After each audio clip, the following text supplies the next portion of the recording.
আচ্ছা, আজকের জন্য ছুটি। সবাই পড়া বুঝছো তো? নানি, পড়া তো বুঝছি, কিন্তু আমার একটা প্রশ্ন আছে। আচ্ছা, কি প্রশ্ন বলো। নানি, আমাদের এলাকায় যে অভিশপ্ত জঙ্গল আছে, এটা কি আসলে অভিশপ্ত? ওই জঙ্গল অভিশপ্ত নাকি অভিশপ্ত না, এটা কি তোদের জানা লাগবে? আর ওই জঙ্গলের নাম কখনোই মুখে নিবি না। আর ওই জঙ্গল থেকে 100 হাত দূরে থাকবি। আজকের জন্য তোদের ছুটি, যা। দাদি, ওই জঙ্গল কি আসলেই অভিশপ্ত? ওই জঙ্গল সম্পর্কে আমাকে আর প্রশ্ন করবি না, আর ওই জঙ্গল থেকে দূরে থাকবি, যা এখন। বুঝলাম না, ওই জঙ্গলের কথা বলা নানি তো রাইগে গেল কেন? আর আমি বলার পরও আমরা সিলেছি। আমার মনে হয় ওই জঙ্গলে কিছু একটা আছে। আর আমারও মনে হয় ওই জঙ্গলে কিছু একটা আছে। আর আমি শুনছি 3 দিন আগে নাকি ওই জঙ্গলে একজন মারা গেছে। আমার মনে হয় না ওই জঙ্গলে কিছু আছে। আমার মনে হয় কেমনে না কেমনে মরছে, এখন জঙ্গলের দোষ। আমার মনে হয় ওই জঙ্গলে অনেক গুপ্তধন বা সোনা আছে। কি সোনা? এটা তো আমার সাথে আছে। আরে বেটা, আমি সোনা বলতে গোল্ডের কথা বুঝাইছি। আচ্ছা চল গিয়ে দেখি ওই জঙ্গলে কি আছে।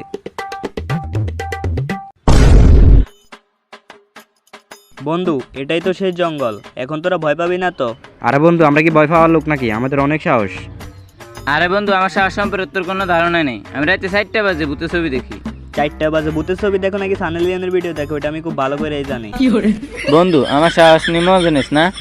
আচ্ছা তোরা দাঁড়া, আমি সবার আগে যাই।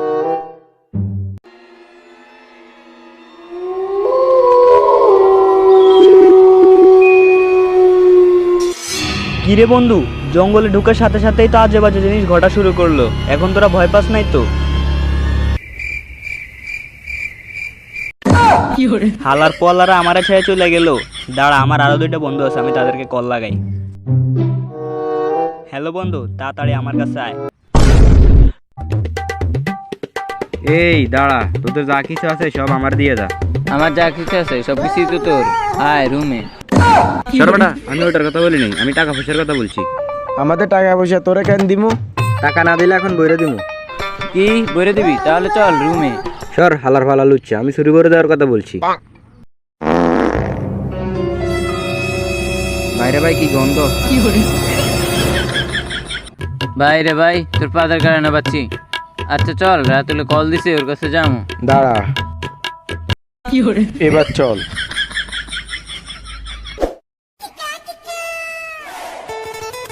কি রে, তোরা চলে আসছস? বন্ধু, এই জঙ্গলে কিন্তু অনেক গুপ্তধন আছে। কি এই জঙ্গলে গুপ্তধন আছে? বন্ধু, শুধু গুপ্তধন না, এই জঙ্গলে অনেক রিস্কও আছে। কি রিক্সও আছে? বন্ধু, এই জঙ্গলে আসলে অনেক রিস্ক আছে। আরে কোনো সমস্যা নাই, আমার জীবনে সবচেয়ে রিস্ক তো এই হালার পোয়ালা। আচ্ছা ঠিক আছে, চল। বাইরে ভাই এত বড় জঙ্গল। দাঁড়া বন্ধু, জঙ্গলে যেতে আসছি, জঙ্গলে মঙ্গল করে যাই। দূর হালার পোয়ালা। আচ্ছা, আমি একটা জিনিস খেয়াল করলাম, তোরা 2জন সেম জামা গায়ে দিয়ে আসছস। দাঁড়া, তোদেরকে একটা ম্যাজিক দেখাই। কি রে, তোর কাছে গেঞ্জিটা আছে? কি রে বন্ধু, উপরেরটা তো ম্যাচিং করে ফেলছস, তাহলে ভিতরেরটা ম্যাচিং করে ফেল। হালার পোয়ালা, তুই লুচ্চ মিয়ার বাদ দিলি না। কি রে বন্ধু, দেখ তো কেডা জানি আসতেছে।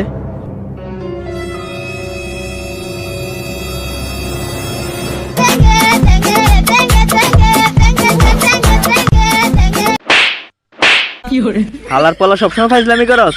ও আসতেছে, ও আসতেছে, তোরা কেউ বাঁচবি না। কি রে, এ পাগলটা কি বলে গেল? আরে পাগলের কথা বাদ দে, চল আমরা সামনের দিকে যাই। আচ্ছা তোরা যা, আমি একটু ইস্যু করে আসি। বন্ধু, ওই দেখ একটা মেয়ে। জঙ্গলে মেয়ে ফামু, এটা আগে কখনো কল্পনা করিনি। চল গিয়ে লাইন মারা ট্রাই করি। সুন্দরী, তুমি হইলে আমার নায়িকা, আমি হইলাম তোমার নায়ক। একটু আমার দিকে তাকাও। না, আমার শরম করে। আরে না, একবার তাকাও। আচ্ছা ঠিক আছে।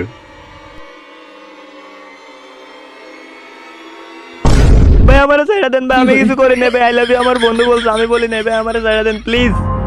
বন্ধু, এখানে তো কেউই নেই। কি? এই মাত্রই তো একজন ছিল ভাই। এখানে আর থাকা যাবে না, তাড়াতাড়ি চল।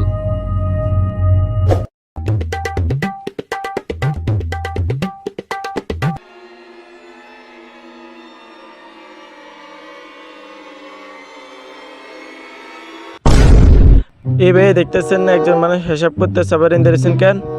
ভাই, আপনার তো টুনটুনি ছোট। আচ্ছা সেটা তো বুঝলাম, আপনি মুখের মধ্যে পাউডার লাগাইছেন কেন? আমি ভূত। আপনি আমার সাথে মস্কারি করেন? ও মা গো ভূত! বন্ধু বন্ধু এখানে ভূত! আমরা তো এখানে দেখলাম ভূত। দাঁড়া, আমার সন্ধানে একজন বাবা আছে, ওনার নাম হলো ভণ্ড বাবা, উনি পারে আমাদের সাহায্য করতে। এবারে ভূতের পেছনে আমি মাইরেই স্যার। ভূতের পিছন থেকে কেন মারবি? আরে বেটা, আমি কথার কথা বলছি, চল। দাঁড়া, আমি আমার গার্লফ্রেন্ডের সাথে কথা বলে আসি। এই সিচুয়েশনে আইসাও তোর গার্লফ্রেন্ডের সাথে কথা বলা লাগবো, যা।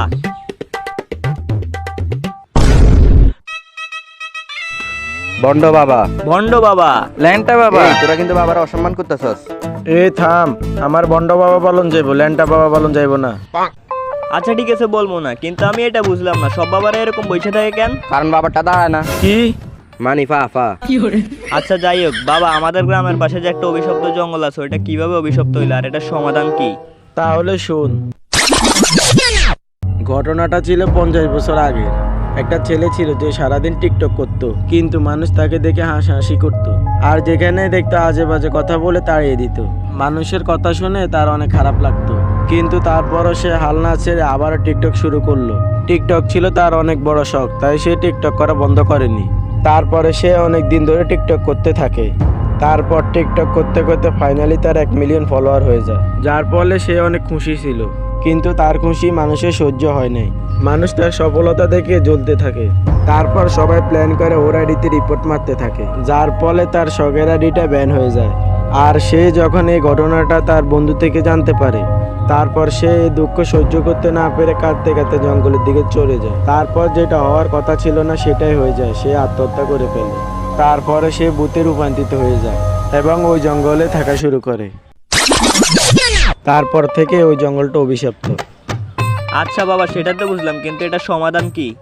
ও যেহেতু টিকটকার, তারা বুলায় বালায়া টিকটক করতে নিয়ে যাবি, তারপর আমার একটা ডাক দিবি, যা করার আমি করব। যদি না করতে পারেন তাহলে সবকটা মরবি। আচ্ছা ঠিক আছে বাবা, আমরা তাহলে কাজ শুরু করি। কি রে, তুই চলে আসছস? তুই তাড়াতাড়ি টিকটক করা শুরু কর।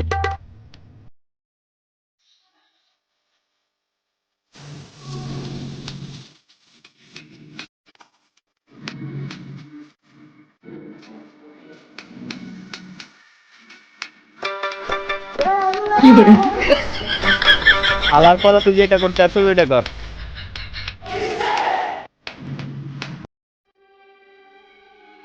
কিরে, টিকটক বন্ধ করছে কে?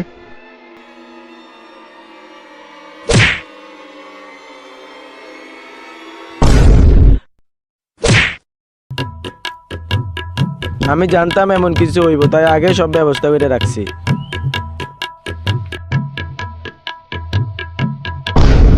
যাক, অবশেষ কাজটা হলো। সবাই বলো জয় বন্ড বাবা। জয় ল্যাংটা বাবা।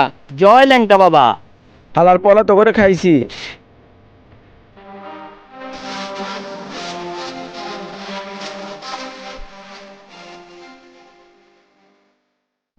তো গাইস, ভিডিও আপনার কাছে কেমন লাগলো সবাই কমেন্ট করে জানাবেন, আর কেউ লাইক কমেন্ট সাবস্ক্রাইব ছাড়া কিন্তু যাবেন না, কারণ ভিডিও বানাইতে অনেক অনেক বেশি কষ্ট হয়েছে, আর ভূতের ভিডিও বানাইতে এমনিতে একটু বেশি কষ্ট হয়, তো একটু বেশি লাইক সাবস্ক্রাইব করে দিবেন। তো আজকের জন্য সবাইকে বিদায়, সবাইকে আসসালামু আলাইকুম।